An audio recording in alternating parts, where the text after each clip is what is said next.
Satuan Unit Ranmor Polrestabes Palembang Senin siang menggerebek rumah Jaka Saputra, seorang pria yang mengaku sebagai seorang perwira polisi di Jalan Panca Usaha, Kelurahan Lima Ulu, Kecamatan Seberang Ulu 1, Palembang.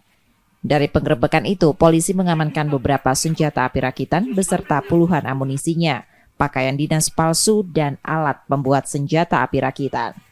Tak hanya itu, tersangka juga diduga pemakai aktif narkoba jenis sabu karena ditemukan bong atau alat pengisap narkoba di dalam kamarnya.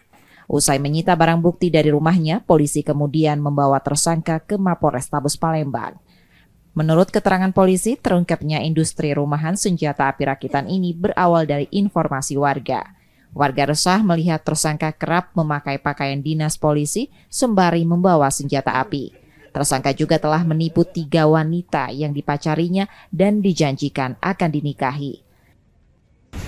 Dasari kepada informasi dari masyarakat, pertama ada seorang yang terduga dia melakukan penipuan dengan menggunakan identitas sebagai anggota Polri yang bertugas di BIN.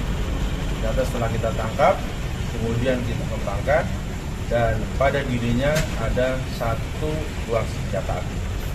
Kemudian setelah kita kembangkan di rumahnya, ternyata kita dapatkan bahwa ada pembuatan senjata api rakitan.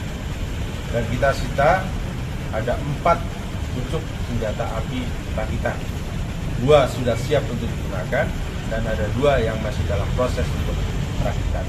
Kemudian ada beberapa barang bukti yang lain, yaitu barang bukti yang terkait dengan rencana pembuatan rakitan senjata api dan juga alat-alat yang digunakan, termasuk petunjuk-petunjuk yang ada di handphone terkait dengan pembuatan senjata api. Menurut pengakuan tersangka, dirinya sudah 1 tahun mengaku jadi perwira polisi dan memproduksi senjata api rakitan. Akibat ulahnya, tersangka terancam hukuman 20 tahun penjara. Yudi Kiswanto, Kompas TV, Palembang, Sumatera Selatan.